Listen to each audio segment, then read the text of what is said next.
What's up? I'm Wicked, and today I want to get into the nitty-gritty of energy work. What it is, what it means, and how you can use it.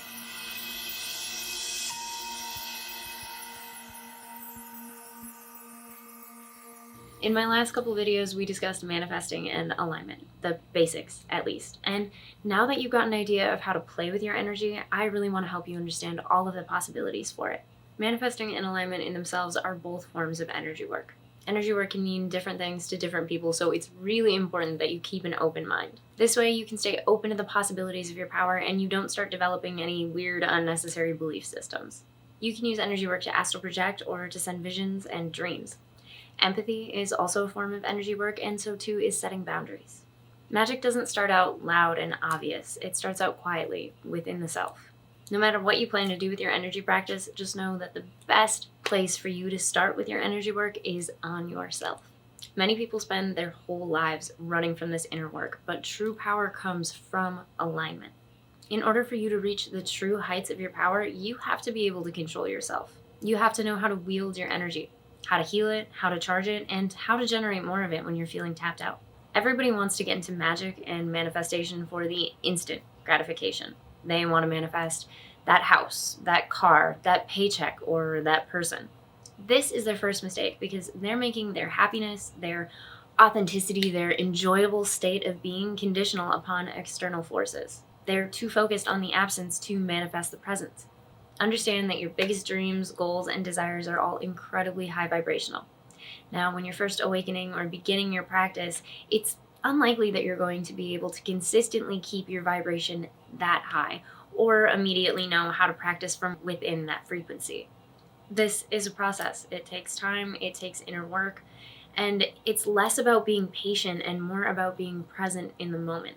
That's where you really expand. That's how you reach the next level. There is no instant gratification in this unless you decide to give it to yourself by being fully grateful for the moment at hand. And learning how to do this is also energy work. Essentially, energy work is any way that you intentionally inflict your own will into the universe. Vision boards are energy work. 5-year plans are energy work. Repotting your plants or working in your garden, this is also energy work. I really wanted to do this video to hopefully kind of inspire you to unlock your true potential and to make things a little bit clearer in the future, because I use energy work as a pretty general term, so it's important for you to understand that at the base of all of it, I'm really just referring to intention. Energy work is any time that you set an intention and use your energy to bring it about. The details don't really matter. They will, of course, be different for each different process, and that's why it's all energy work. And all energy work is about intention. Every spell or cast was energy work. Energy work is working in tandem with the universe, conspiring with the universe.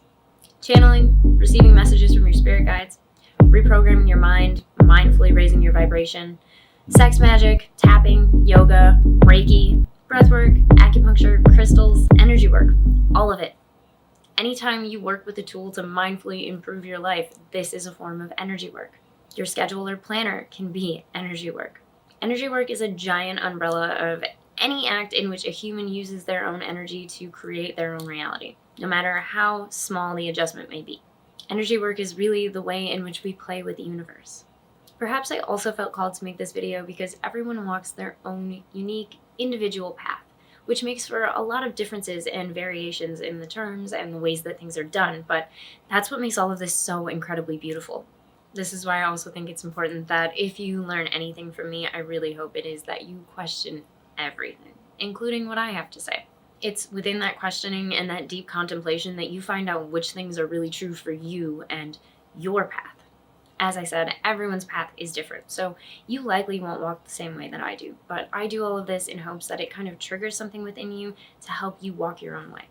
I talk about a lot of spiritual theories here, and we're going to continue to get into so much more, but recognize that anything is possible for you as long as you figure out how to tap in, whatever that means for you, however it looks. As we said earlier, whenever you begin practicing energy work, you should definitely start with the self. Once you master your own energy, life becomes a completely different ballgame.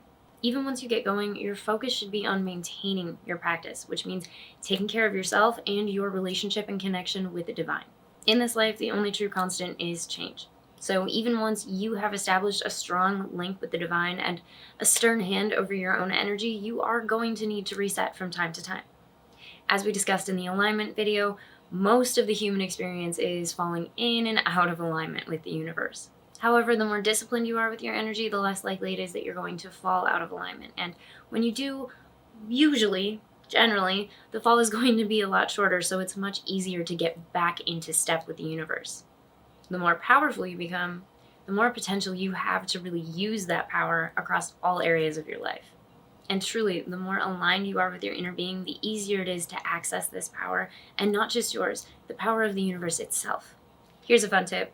When you learn to channel and you get it really down pat, you can start using the energies of the universe to fuel you on your journey instead of just relying on your resources alone. This is some of the most powerful energy work, and one of the most common routes to get to this practice is through chakra work. I've done videos on each individual chakra, and you can find them in the chakra playlists if you'd like to get a little bit more intimate with your knowledge. But for the time being, just know that the chakras are the energetic path that your kundalini or life force energy uses to connect with the universe. The idea is to send your kundalini life force energy into the universe, connect with the divine, and then bring all of that power and knowledge back down into the physical body. Just imagine the possibilities there. I really can't tell you how to use your energy work because it's your path, not mine. But I want you to know that anything is possible for you if you are brave and savvy enough to go after it. And yes, being savvy is very important in the magical practice. A big part of working with the universe is understanding that it does not apply to human logic the way that we want it to. All those limitations you were taught to believe, most of them don't really exist. They're just the blockades that you use to stop yourself. So learning how to get your conscious mind around these blocks is going to take some skill, and truthfully, there's a lot of unlearning that goes into this, which is also a form of energy work as well. Not to mention, when you're first starting out, learning how to really communicate with the universe is like learning to speak a foreign language. But thankfully, law of attraction applies here. The more energy you put into working with the universe, the more energy the universe puts into working with you. All of this starts to generate momentum, and suddenly you're receiving more and more feedback, so long as you're open to it. You would not believe the amount of times that people will ask for messages and signs from the divine and then just completely blow them off when they show up. Those signs aren't going to work if you refuse to read them. I'm just saying. All that being said, it's important to know that the universe is not limited in its ways of communication. It may try to speak to you through recurring songs that play on the radio wherever you go. It may send you recurring phrases or guide you to watch a certain movie because there's actually a message for you buried within it. All of these things are synchronicities, but the ones that seem to get the most popularity are the numbers, angel numbers like 1111. And this is because numbers are something that every human being has a basic understanding of, whereas all of the other things in your source code are going to be much more particular to you. But these are just examples, and they're going to vary based upon your individual source code. In short, your source code is the coding that you and the universe use to create your reality. These are all going to be things that you're naturally drawn to. Things like spirit animals, lucky numbers, or a certain way of living. Now, the more you play with your source code, the more you're going to recognize it when it's at play out in the world. You can use this in tandem with your intuition to get yourself to places you want to be and to keep yourself out of places that you don't want to be. I'll be doing a separate video on source code probably next week, but recognize that this too is a form of energy work. Over time, I'm sure I'll do videos on all of the subjects we've discussed here if I haven't already, but just know that the possibilities are really endless. I've given you but a small taste of a giant cake, so if you feel called to explore it, trust that instinct. You can start wherever you like and dive into any subject that entices you. In my opinion, that's the best way to learn anyway. But that's all I have for this one. Thank you so much for joining me, and make sure to like and subscribe so that I can help you keep your third eye in the sky. Blessed be.